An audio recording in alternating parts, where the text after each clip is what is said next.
اعوذ باللہ من الشیطان الرجیم، بسم اللہ الرحمن الرحیم۔ محترم والدین، اساتذہ کرام اور عزیز طلباء، السلام علیکم۔ آج ہم اکیڈمک اردو جماعت چہارم کی کتاب کے صفحہ نمبر 80 اور 81 پر سبق نمبر 22 چالاک شہزادہ پڑھیں گے۔ جیسا کہ آپ کو معلوم ہے، سیکھنے کی 4 مہارتیں ہوتی ہیں: سننا، بولنا، پڑھنا اور لکھنا۔ اس سبق کو پڑھانے کے بعد بچے کو جو مہارتیں سکھانا ہمارا مقصد ہے وہ ہیں سننا، بولنا، پڑھنا، لکھنا اور بلوم ٹیکسانومی کا پہلا درجہ یاد رکھنا۔ آئیں بچوں، اکیڈمک اردو جماعت چہارم کی کتاب کے صفحہ نمبر 80 اور 81 پر سبق نمبر 22 چالاک شہزادہ پڑھتے ہیں۔ قبل از مطالعہ۔ نمبر 1، لوک کہانی کسے کہتے ہیں؟ بچوں، زبانی روایات کو لوک کہانی کہتے ہیں۔ نمبر 2 ہے، کیا آپ نے اپنے بزرگوں سے کوئی لوک کہانی سنی ہے؟ جی ہاں۔ خاص الفاظ جو ہم اس سبق میں پڑھیں گے وہ ہیں اہل علم، ازبر، بخیل، ازبر کرنا، قصیدہ، ہکا بکا۔ آئیں بچوں، اب ہم چالاک شہزادہ سبق کی پڑھائی کی طرف آتے ہیں۔ قدیم زمانے میں عرب کے رئیس، جاگیردار، نواب، حتیٰ کہ بادشاہ تک اہل علم پر عموماً اور شاعروں پر خصوصاً مہربان رہا کرتے تھے۔ چند اشعار کے بدلے ہزاروں اشرفیاں بطور انعام دیا کرتے تھے۔ اسی زمانے میں ایک بخیل شہزادے نے اپنے باپ دادا کے دستور کے خلاف شاعروں کو انعام دینا بند کر دیا۔ خدا نے اس کو ایسا تیز حافظہ عطا کیا تھا کہ جس شعر کو ایک دفعہ سن لیتا فوراً یاد ہو جاتا۔ اس کے ہاں ایک غلام تھا جو اشعار کو 2 بار سن کر لفظ با لفظ یاد کر لیتا، اور ایک لونڈی تھی جو 3 بار سن کر اشعار کو ازبر کر لیتی تھی۔ جب کوئی شاعر اس کی تعریف میں قصیدہ کہہ کر لاتا تو شہزادہ اس سے کہتا کہ اگر تمہارے اشعار ایسے ہوئے کہ پہلے کسی سے نہ سنے ہوں تو ہم تول کر اس چیز کے ہم وزن سونا دیں گے جس پر تم قصیدہ لکھ کر پیش کرو گے۔ شاعر دل ہی دل میں خوش ہو کر اس شرط کو قبول کر لیتا اور شعر پڑھنا شروع کرتا۔ جب وہ قصیدہ ختم کر چکتا تو شہزادہ کہتا کہ یہ اشعار تو میرے سنے ہوئے ہیں، اور خود اول سے آخر تک پڑھ کر سنا دیتا۔ پھر کہتا کہ یہ اشعار صرف مجھ کو ہی یاد نہیں بلکہ میرے اس غلام کو بھی یاد ہیں۔ چونکہ غلام 2 بار سن چکا تھا اس لیے اس کو بھی یاد ہو جاتے تھے۔ وہ فوراً اشارہ پاتے ہی تمام قصیدہ دوہرا دیتا۔ پھر لونڈی کو بلا کر کہتا کہ خوب یاد آیا، یہ تمام اشعار تو ہماری اس کنیز کو بھی یاد ہیں۔ چونکہ وہ 3 بار سن چکتی تھی اور ازبر ہو جاتے تھے اس لیے فوراً فر سنا دیتی تھی۔ یہ دیکھ کر شاعر بیچارہ اپنا سا منہ لے کر خالی ہاتھ واپس چلا جاتا تھا۔ رفتہ رفتہ اس بات کا چرچا دور دراز ہونے لگا۔ اس زمانے میں اسمعی نام کا ایک مشہور شاعر تھا۔ اس نے اس دلچسپ قصے کو سنا تو فوراً اصل حقیقت کو بھانپ گیا اور پکا ارادہ کر لیا کہ شہزادے کو اس کی چالاکی اور عیاری کا مزہ چکھائے گا۔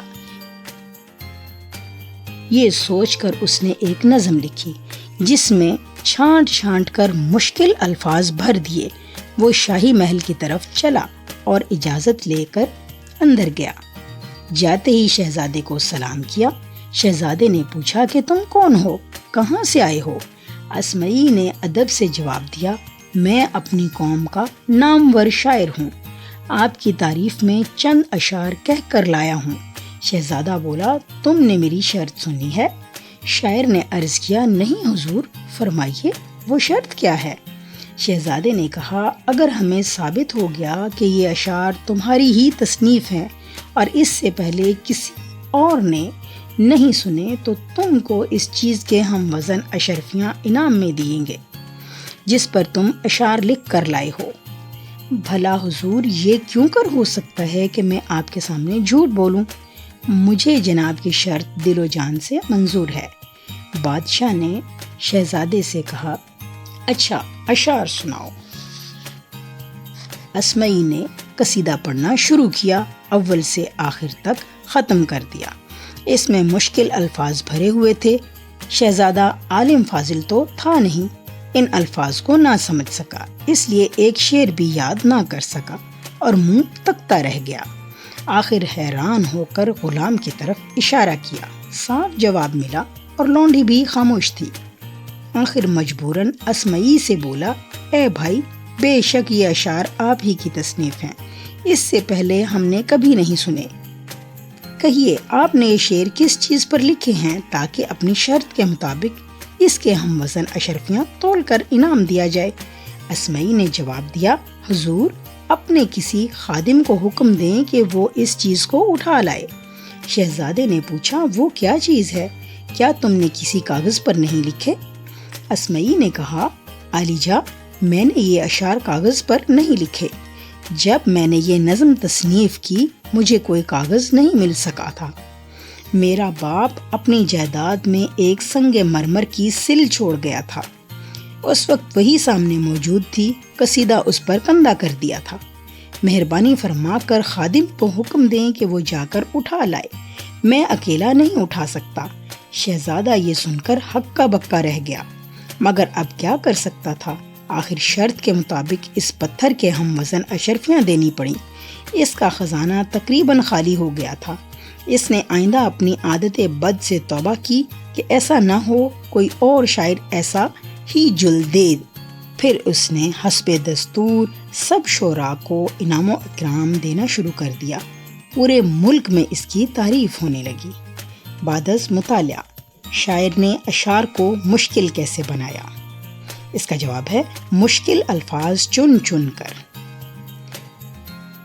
اس کے بعد ہے، شاعر نے اپنے اشعار پتھر پر کیوں لکھے؟ اس کا جواب ہے، تاکہ زیادہ سے زیادہ انعام میں حاصل ہونے والی اشرفیاں حاصل کر سکے۔ سبق میں لکھے جانے والے اہم نکات۔ ایک بخیل شہزادے نے اپنے باپ دادا کے دستور کے خلاف شاعروں کو انعام دینا بند کر دیا۔ اللہ تعالیٰ نے اس بخیل شہزادے، اس کے غلام اور لونڈی کو ایسا تیز حافظہ عطا کیا تھا کہ جس شعر کو ایک دفعہ سن لیتے فوراً یاد ہو جاتا۔ جب کوئی شاعر اس بخیل شہزادے کی تعریف میں قصیدہ کہہ کر لاتا تو شہزادہ اس سے کہتا کہ اگر تمہارے اشعار ایسے ہوئے کہ پہلے کسی سے نہ سنے ہوں تو ہم تم کو تول کر اس چیز کے ہم وزن سونا دیں گے جس پر تم قصیدہ لکھ کر لاؤ گے۔ اسمعی ایک مشہور شاعر تھا، اس نے اس بخیل شہزادے کے بارے میں سنا تو فوراً اصل حقیقت بھانپ گیا۔ اسمعی شاعر بخیل شہزادے سے شرط جیت گیا۔ عزیز طلبہ، یقیناً آپ نے اس سبق کو سن کر بہت کچھ سیکھا ہوگا۔ اگلے سبق تک کے لیے اللہ حافظ۔